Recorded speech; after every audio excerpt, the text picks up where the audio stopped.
Welcome to the Neurophilosophy Project. I'm Dr. Bicen. I'm a board-certified neurologist, but nothing here is medical advice.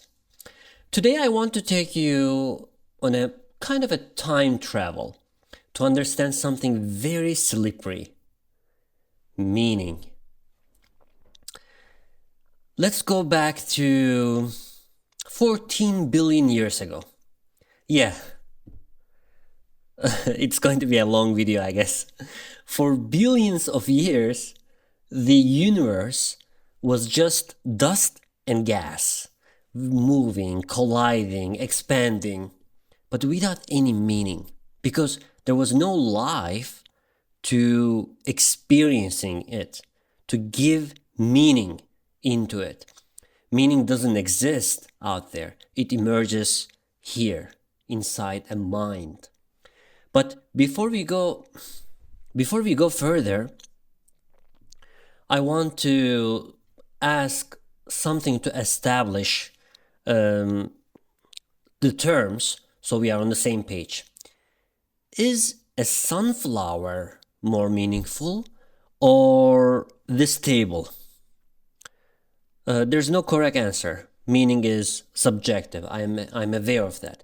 But based on your own subjective definition, which one is more meaningful? If you choose a sunflower like I would, you are probably doing something most people do. You are assigning meaning to life, biological life. Now, let's go one step further. What feels more meaningful? A dog, a monkey, an elephant, animals, or an olive tree, a cactus, a mushroom, plants. Most people choose animals over plants. But why is that? Plants are not simple. They are very complex, very intelligent. They process information. They direct their roots toward water and nutrients. They communicate. Yes, some trees even release chemicals to warn other trees of insect attacks. But plants don't have a nervous system. And as far as we can tell, they don't feel, which means probably no consciousness. And this is where something important happens. Intelligence and consciousness separate. If you feel that animals matter more than plants in terms of meaning, then what you really value is consciousness. Now let's take it further. Humans versus animals. If you believe humans are more meaningful, then you don't just value the existence of consciousness, but you also value its complexity. Humans don't just experience the world, right? We experience ourselves experiencing the world. We think about our own thoughts. We question our own beliefs. At least some of us do. We analyze our emotions. We suffer from existential crisis. We build language, art, music, YouTube videos, ethics. So we are much more complex. We expanded consciousness into something much deeper. Now, let's make it trickier. Is your life, a human being's life in 2026, more meaningful than a human who lived 2 million years ago? Here I'm not talking about Homo sapiens. I'm talking about earlier humans.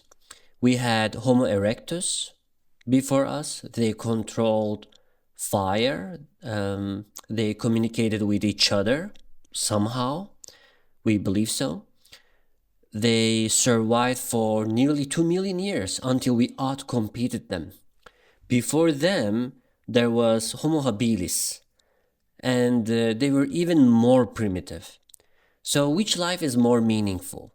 Us, Homo sapiens, modern humans, or Homo habilis?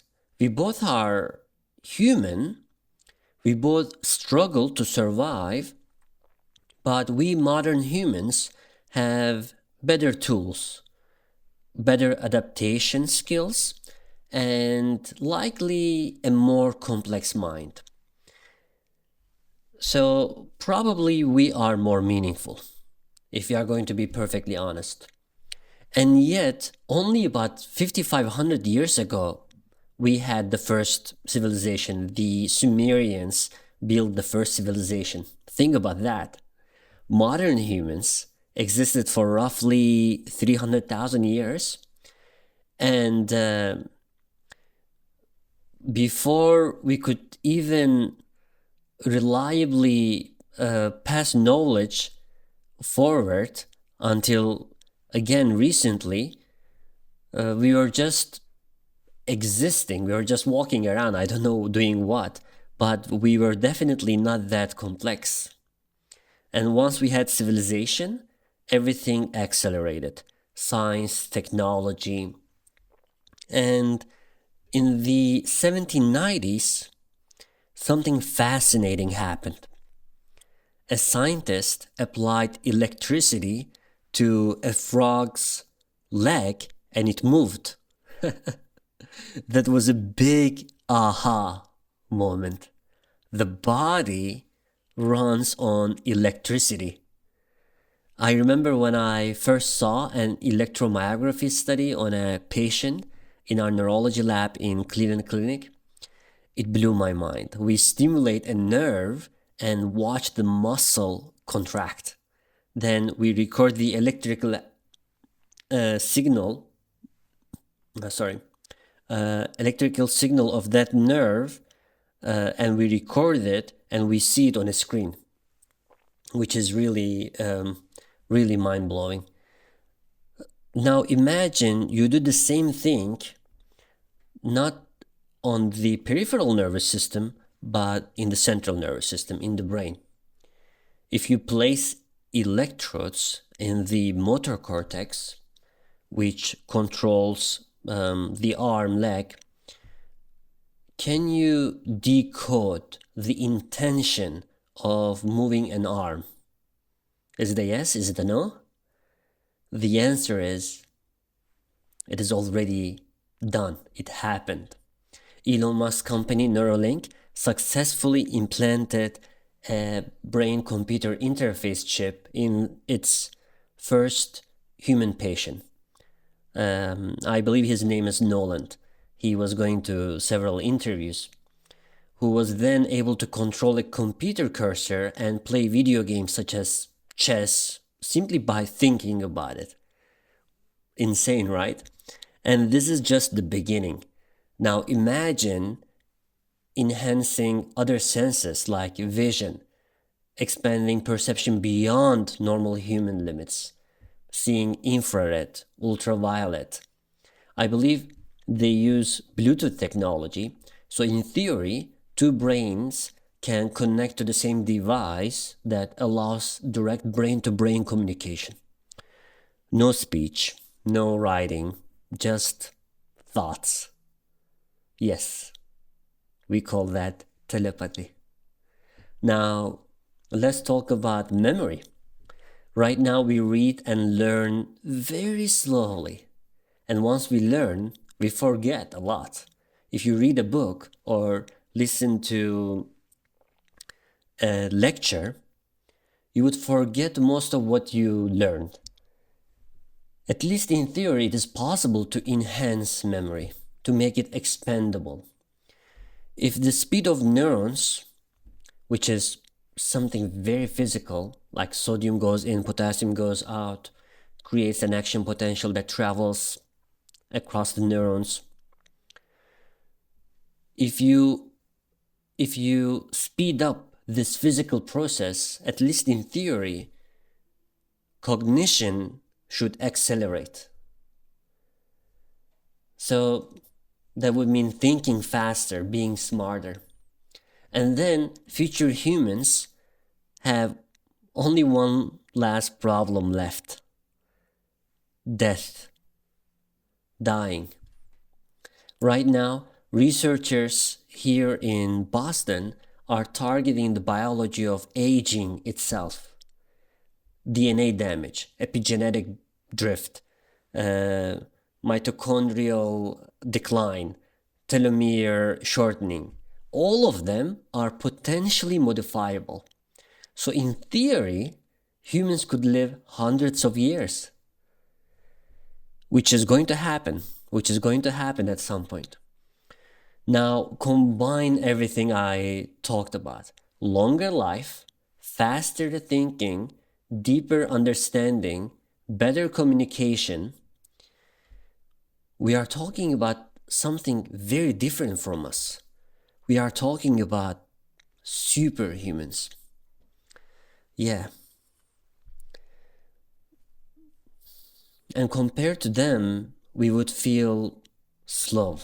That is for sure. Very slow. Painfully slow. For example, try watching this video at half of the speed, or decrease to 25% of the speed. It is agonizing.